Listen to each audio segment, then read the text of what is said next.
जय भीम। मेरा नाम रविंद्र कुमार है। आज फिर बाबा साहब डॉक्टर अम्बेडकर की एक राइटिंग एंड स्पीचेस से भाषण चुनकर आपके सामने मैं साझा कर रहा हूं।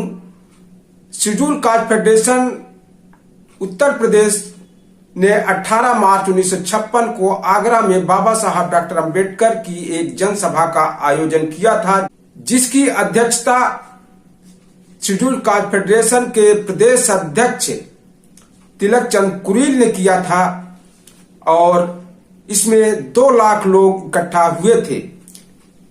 इस जनसभा में बाबा साहब डॉक्टर अम्बेडकर को 5000 और 1000 की 2 थैलियां भेंट की गई थी।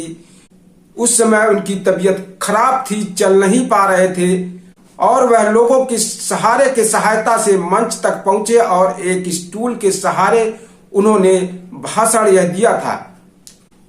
25 साल पहले राजनीति में प्रवेश करते समय मेरे जीवन के 3 उद्देश्य थे।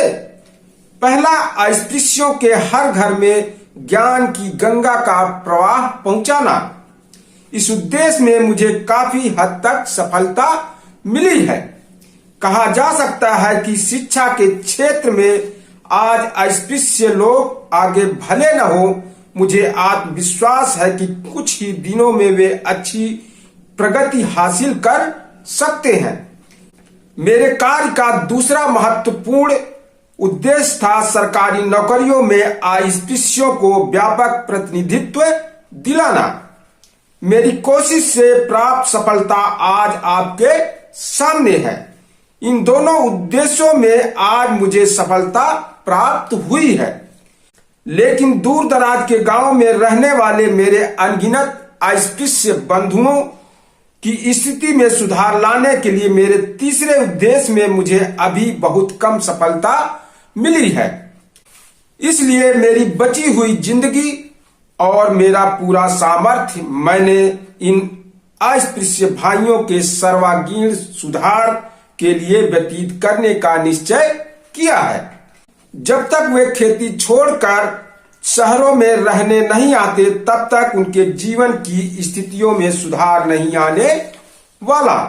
हमारे गांव में रहने वाले इन अस्पृश्यों का अपने पुरखों के गांव में रहने का मोह अभी खत्म नहीं हुआ।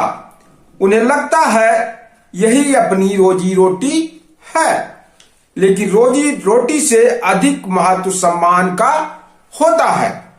जिन गांव में उनके साथ कुत्तों जैसा व्यवहार किया जाता है, पग पग पर उन्हें अपमानित किया जाता है, जहां उन्हें अपमानित होकर स्वाभिमान शून्य जीवन जीना पड़ता है, ऐसे गांव किस काम के हैं? गांव के अस्पृश्य अपने गांव से निकलकर वहां चले जाएं जहां परती जमीन हो, उस पर कब्जा कर अपनी मालिकियत कायम करें। जमीन पर कब्जा करते समय अगर किसी ने टोका तो उनसे साफ साफ कहें कि हम जमीन छोड़ेंगे नहीं, हम सरकार को सही लगान देने के लिए तैयार हैं। नए गांव बसाकर स्वाभिमान से परिपूर्ण इंसानियत भरा जीवन जिए, नए समाज का निर्माण करें, वहां के सभी काम करें। ऐसे गांव में कोई उन्हें अस्पृश्य कहकर उनके साथ बुरा व्यवहार नहीं कर सकेगा। मेरा स्वास्थ्य ठीक होते ही मैं अस्पृश्यों द्वारा परती जमीन पर कब्जा करने की मुहिम चलाने वाला हूं। अपने गरीब और अज्ञानी बंधुओं की सेवा करना पढ़े लिखे लोगों का पहला कर्तव्य होता है। बड़े ओहदों पर जाने के बाद अक्सर पढ़े लिखे अशिक्षित बंधुओं को भूल जाते हैं। अपने समाज के बारे में अपनत्व का भाव न होने के कारण ऐसा होता है। उनके मन में अपने बंधुओं के प्रति तिलमिलाहट नहीं होती, यही इसकी वजह है। धर्म भावना का अभाव भी एक और कारण है। वे अगर अपने अनगिनत बंधुओं की ओर ध्यान नहीं देंगे तो समाज का हास्य होगा। अन्य किसी भी धर्म से बौद्ध धर्म श्रेष्ठ है।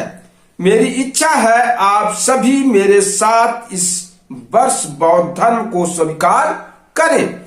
इस बारे में मैं आप पर जबरदस्ती नहीं करूंगा, यह आपकी मर्जी का सवाल है।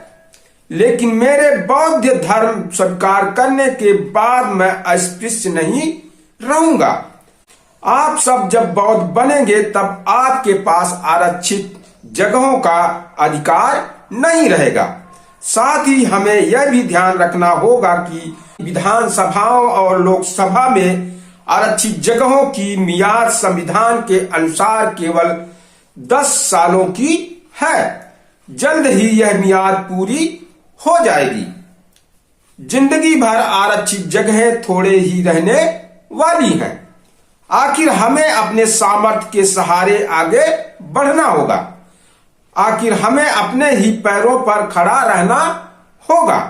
आरक्षित जगहों के सहारे हम प्रगति हासिल नहीं कर सकते। बौद्ध बनने के बाद मैं आपका नेतृत्व नहीं कर पाऊंगा और मैं फेडरेशन में भी नहीं रह पाऊंगा।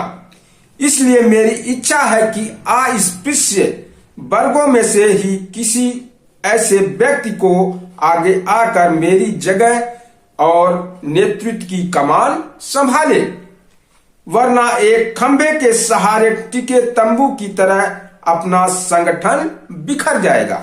बौद्ध बनने के बाद लेकिन मैं राजनीति से अलग नहीं होऊंगा। केवल शेड्यूल कास्ट फेडरेशन के टिकट पर उम्मीदवार बनकर मैं चुनाव नहीं लड़ूंगा। मैं अपने बलबूते चुनाव लड़ूंगा। भले फिर मेरी विजय हो या मुझे हार का सामना करना पड़े, मुझे उसकी फिक्र नहीं है। मैं आप लोगों को हक और अधिकार दिलवाने के लिए जीवन के अंतिम सांस तक लड़ूंगा। अर्थ मंत्री अर्थात वित्त मंत्री के पास तो नॉन तेल बेचने तक की अकल नहीं है। जो मिट्टी से जुड़ा काम तक करने की योग्यता नहीं रखते थे, आज एमपी एमएलए बनकर महीनों की 400 रुपए की तनख्वाह और 21 रुपए का भत्ता ले रहे हैं।